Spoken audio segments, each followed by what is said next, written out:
Mesdames, Messieurs, chers amis, chers internautes, c'est un plaisir qui est encore renouvelé ce jour dans le cadre de notre émission. Nous voulons comprendre sur BMC TV.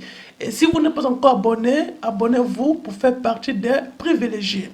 Alors aujourd'hui, nous allons aborder un thème très sensible, il faut le préciser, l'abus sexuel sur les mineurs par les adultes. Nous voulons comprendre la motivation. Qu'est-ce qui peut pousser un adulte à éprouver des désirs sexuels envers un mineur qui n'a pas encore des caractères sexuels secondaires développés qui peuvent l'exciter. Il faut excuser les thèmes qui seront utilisés ici, c'est pour entrer, pour comprendre. Et dans cette édition, nous avons donc notre spécialiste du jour, c'est Nicole Mandonnet, elle est psychopédagogue. Nicole, bonsoir. Bonsoir Augustin Vagna et merci de m'avoir appelé pour partager ce thème si sensible et qui touche vraiment notre société, qui est un thème qui mine notre société parce que de plus en plus nous faisons face aux abus sexuels, face aux mineurs et souvent on ne sait pas comment s'y prendre. Lorsque vous arrivez même dans les hôpitaux, vous voyez les enfants de 2 ans dont on a, vous allez excuser le thème, dont on a bousillé carrément la partie génitale qui n'est même pas encore en maturité. Donc je vous remercie et je vous demande de continuer dans cette lancée si ça peut éduquer la population. Voilà, on fait notre part de travail parce que nous sommes là pour promouvoir le développement des Africains, mais aussi de l'Afrique. Merci déjà d'avoir honoré à ce rendez-vous avec votre agenda qui est si chargé. Alors, on va entrer dans le vif du sujet. Abus sexuels des mineurs par les adultes. C'est d'abord qui est mineur? Qui est mineur? Qui est enfant? Oui, c'est bien de poser cette question pour essayer d'élucider, de faire un éclairci par rapport à la question d'enfant et question de mineur. Parce que le mineur s'identifie face à la loi. Parce qu'on dit est mineur celui qui n'a pas encore atteint l'âge de la majorité, beaucoup à 18 ans, dans certains pays à 21 ans. Mais la plupart du temps, on conserve selon la loi et selon souvent l'OMS l'âge de 18 ans. C'est là qu'on parle de mineurs. Mais nous avons aussi des mineurs, comme on dit souvent, des mineurs émancipés. C'est-à-dire, avant cet âge-là, il dit que non, lui n'est plus trop dans la catégorie de mineur. Mais l'enfant, en fait, c'est celui-là qui est en cours de développement. Quand on parle de développement, c'est dans tous les sens du terme. Que ce soit le développement affectif, que ce soit le développement cognitif, le développement psychomoteur, affectif, tout ce que vous pouvez entendre comme développement et qui est sous la dépendance d'un adulte ou de ses parents. Parce que l'enfant doit être sous la dépendance de ses parents ou d'un adulte. Donc, je pense que vous avez très bien perçu quelle est la différence. Maintenant, s'il ne faut pas d'adulte et de majeur, c'est au-dessus de 18 ans ou de 21 ans. Exactement. Selon les pays. Exactement. Alors maintenant, vous parlez d'abus sexuels. Quand parle-t-on d'abus sexuels sur mineurs? Vous savez que lorsqu'on parle même d'abus, c'est la tromperie, c'est la manipulation. Quand on dit quelqu'un a abusé de moi, c'est-à-dire quelqu'un vous a trompé, certains vous a manipulé avec des ruses. Donc, on entend par abus sexuel une manipulation sexuelle. Quelqu'un est venu vers vous, vous a manipulé et la personne a pu avoir votre corps. Souvent par votre consentement, mais quand le consentement a été manipulé d'une certaine façon, travaillé d'une certaine façon, et certains aussi c'est par violence. Ce qui fait en sorte que le terme abus sexuel est souvent trop vaste, parce que certains parlent d'abus sexuel, d'autres parlent de viol, d'autres parlent d'exhibition, et tout autre thème encore. Ça dit, là, on peut déjà entrer dans les types d'abus sexuels, parce qu'il y a des attouchements qui sont des violences sexuelles, parce que là on voit les différentes violences sexuelles, il y a des attouchements, il y a des enfants qui subissent des attouchements, d'autres c'est l'acte même proprement dit, et ainsi de suite.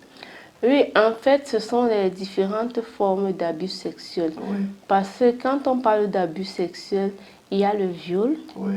il y a les attouchements, il y a même l'inceste qui est une forme d'abus sexuel aussi. Oui. Il y a l'exhibition qui est aussi une forme d'abus sexuel où quelqu'un peut vous pénétrer de quelque manière que ce soit, comme on connaît comment ça se passe aujourd'hui, par la bouche, par les parties anales et autres. Donc, il y a plusieurs formes quand même d'abus sexuels. Alors maintenant, ce qui nous intéresse, la partie que moi je veux saisir dans cette émission, quel est le mécanisme? Parce que là, vous avez fait psychologie, est-ce qu'on va expliquer ça? Qu'est-ce qui peut pousser moi, parce que je vais prendre mon exemple, moi un adulte, je vois un enfant de 2 ans, mais j'éprouve des désirs sexuels envers cet enfant. Est-ce qu'il y a une explication à cela? Ou alors c'est dans l'au-delà qu'on peut comprendre? Il n'y a pas une explication proprement dite où vous allez voir une personne, vous allez dire que celui-là c'est un pédophile ou il pratique de la pédopornographie ou encore autre chose. Non, il n'y a pas vraiment un mécanisme. Mais il y a des raisons. Il n'y a pas de mécanisme, mais il y a des raisons qui peuvent pousser des gens dans ce genre de choses, de pratiques. Il y a des gens qui ont sévi des abus sexuels dans leur enfance, qui le reproduisent aussi étant grands. Des personnes qui n'arrivent pas à s'affirmer personnellement, dont le taux d'estime de soi est bas, qui ne peuvent pas, si c'est le cas d'un homme, aller vers une femme. Cette personne-là préfère plutôt aller vers un enfant. Il y a même des personnes qui ont carrément une famille, une femme et des enfants, mais qui ont une attirance pour des mineurs. Parce que les gens disent que quand vous êtes encore jeune, tout est serré, tout est bien, la pénétration, les attouchements, toute autre chose, ça leur procure un certain plaisir. Mais parler de mécanisme proprement dit, non. Il y a des personnes aussi dont les facultés, toutes les facultés mentales et émotionnelles ne sont pas assises.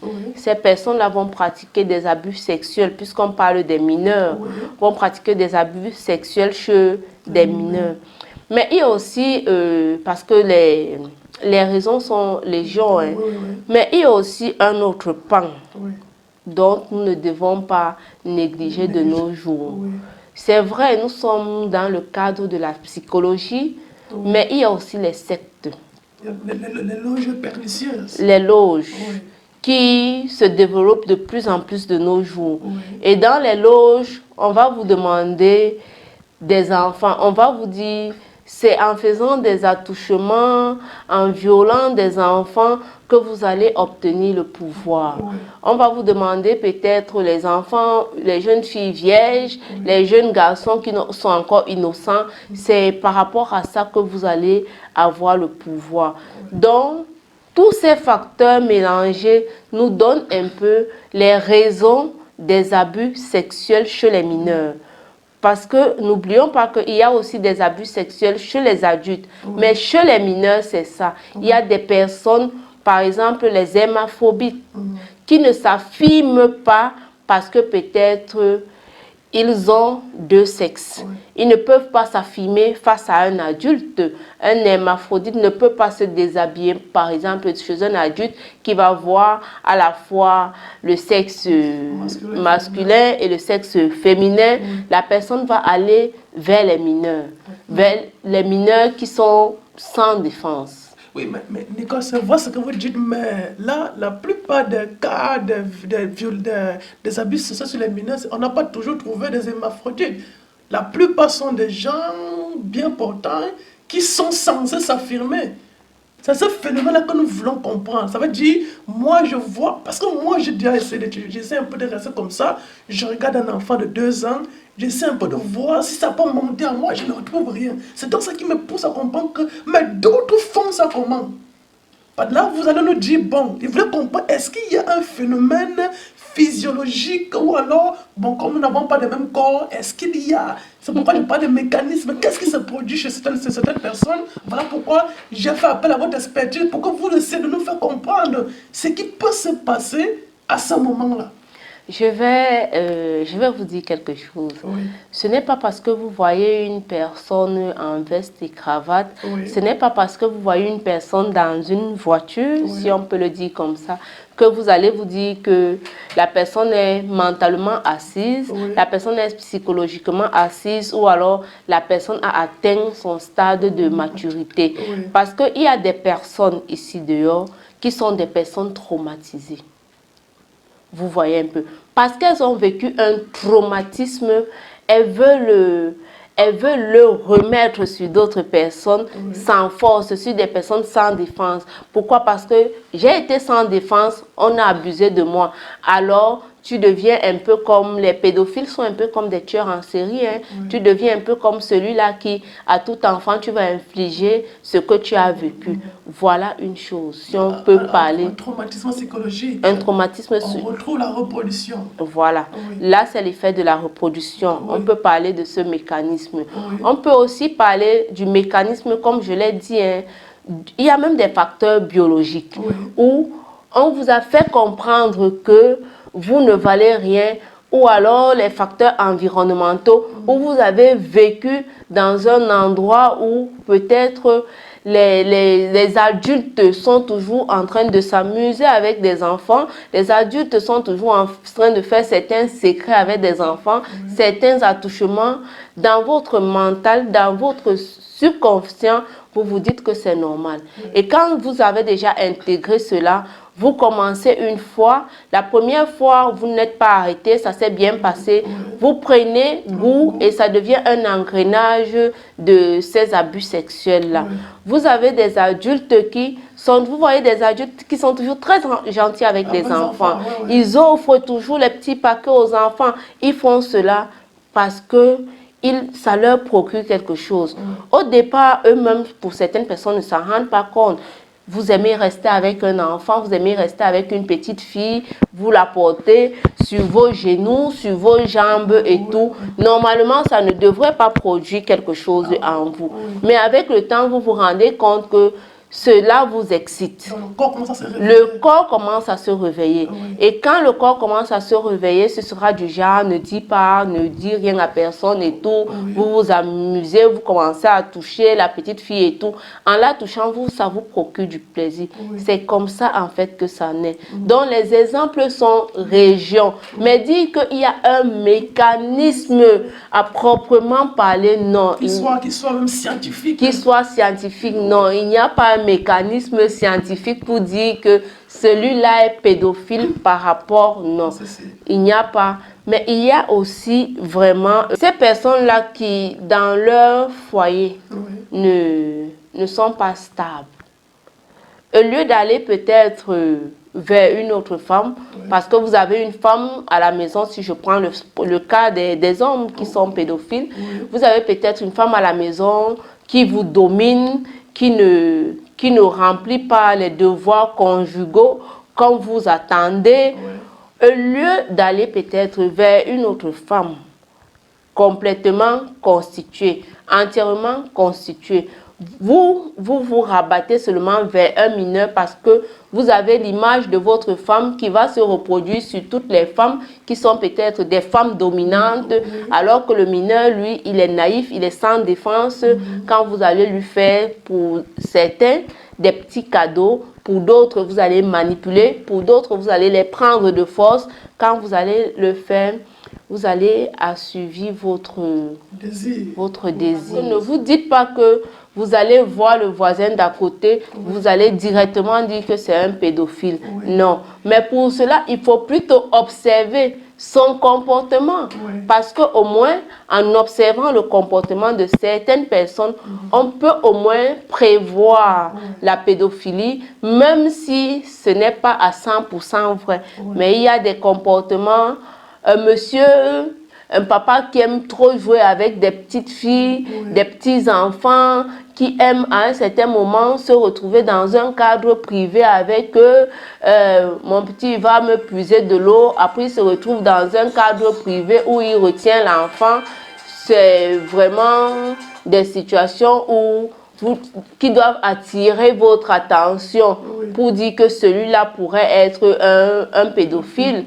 Même les enseignants qui aiment souvent donner des rendez-vous aux élèves à des heures vraiment qui ne sont plus des heures de cours, dans des lieux spéciaux, c'est vraiment à prendre en compte et attirer l'attention. Donc, les exemples comme ça sont légion pour attirer vraiment notre attention sur certains prédateurs sexuels. Voilà, parce qu'il faut dire que c'est un phénomène qui fait beaucoup de bruit. Je crois que quelqu'un a témoigné lorsqu'il a vu le thème, il a dit vraiment, c'est un bon thème parce que il est encadreur de la jeunesse à l'église et il dit des témoignages effrayants des enfants qui subissent des abus sexuels, des attouchements de toute forme nécessaire. Donc je crois qu'il est temps de se réveiller. Alors c'est pourquoi, Nicole, qu'est-ce que vous pouvez penser aux enfants, aux parents, autant pour moi, par rapport à la protection de ces mineurs, ces êtres humains sans défense, sans pouvoir, sans autorité? Je suis vraiment réjouie de cette question, oui, parce que de nos jours, nous ne devons plus avoir de sujets tabous avec nos enfants. Oui. Surtout en Afrique, nous avons encore trop de sujets tabous, ce qui ne devrait plus exister. Oui. Dès le bas âge, à l'école, les enfants sont en société. On nous dit que l'enfant se construit dans la société pour se forger une personnalité. Entre eux, les enfants, ils se disent beaucoup de choses. Chacun partage son expérience familiale avec ses camarades. Donc, les parents doivent beaucoup dialoguer avec leurs enfants et donner des conseils à un enfant. Si un adulte te dit, ne dis pas à ton parent parce que si tu dis, je vais tuer tes parents, si tu en parles à quelqu'un, dis à l'enfant que s'il te dit ça, viens me dire. Je saurai comment gérer, il ne va pas me tuer. Il faut dire aux enfants, on ne doit pas toucher vos parties génitales. C'est vrai, un tout petit, tu ne vas pas utiliser le terme parties génitales, mais tu vas dire peut-être si on touche ton pipi, si on touche ton sexe, si on touche tes seins, si on te fait bisous, si on te met le doigt à l'anus et tout ça, il ne faut pas laisser. Et si ça arrive même, tu viens me dire, il ne faut pas avoir peur.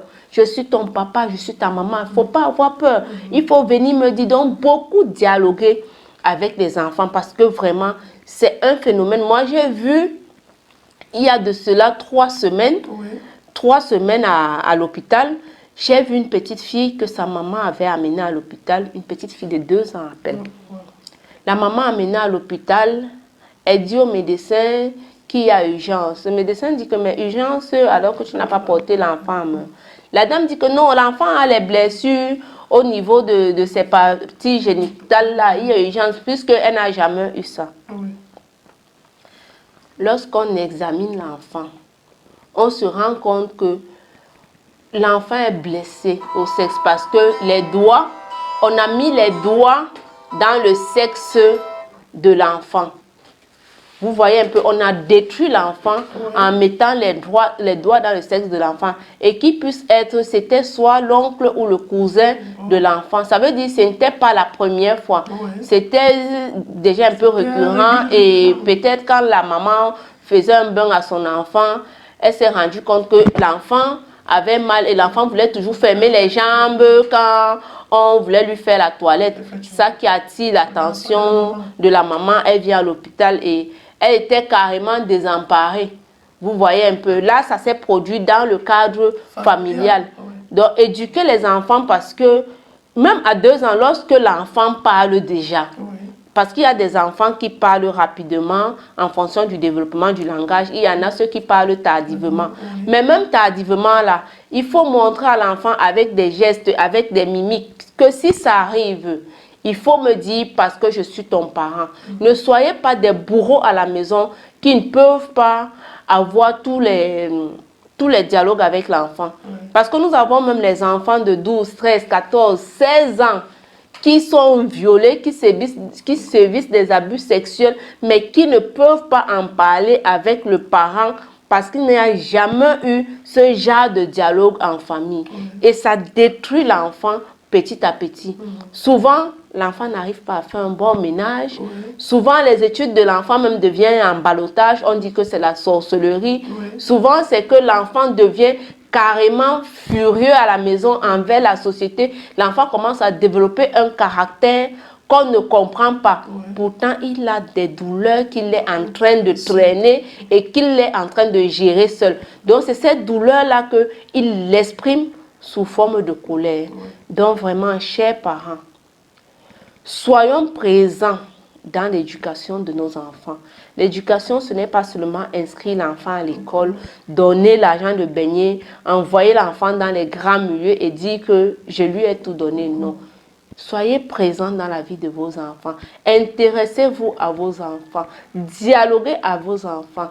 Ouvrez-leur votre cœur et donnez-leur le chemin pour vouloir vous parler.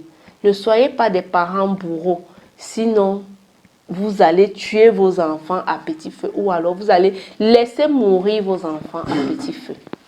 Voilà, merci Nicole, ça a vraiment été très intéressant. Je crois que s'il y a des enfants qui ont reçu le traumatisme, vous êtes spécialiste dans ce domaine pour pouvoir remonter le pan de ces enfants pour qu'ils retrouvent le goût de vivre et le plaisir que procure la vie. Alors, merci Nicole Mandonnet, merci pour ces explications. Là, nous sommes restés dans le pan sur le plan naturel, parce que nous savons également, ce que vous avez souligné, des éléments mystiques où on veut soutirer de l'énergie à certains enfants. Et là, nous allons revenir sur ce sujet dans ce pan-là avec des hommes également qui pourront nous donner plus de précisions de ce qui se passe exactement à ce moment-là. C'est le but de nous voulons comprendre pour pouvoir mettre sur pied des compréhensions encore plus digestes pour tout le monde afin que personne ne meure dans l'ignorance. Alors Nicole, merci pour votre disponibilité. Oui, Augustin, c'est moi qui vous remercie et le plaisir a été partagé. Je souhaite vraiment que ce sujet soit développé dans tous les sens du terme, comme vous avez dit. Oui. Côté psychologique, côté mystique et autres, pour que nous n'en... Merci. D'accord. Mesdames, Messieurs, c'est ici que s'achève donc nous voulons comprendre cette autre édition. Vous partagez pour édifier les uns et les autres. Vous vous abonnez si vous n'êtes pas encore abonné. Merci d'avoir été des nôtres et que Dieu vous bénisse. Rendez-vous pour un prochain numéro. Que Dieu vous bénisse. Ciao.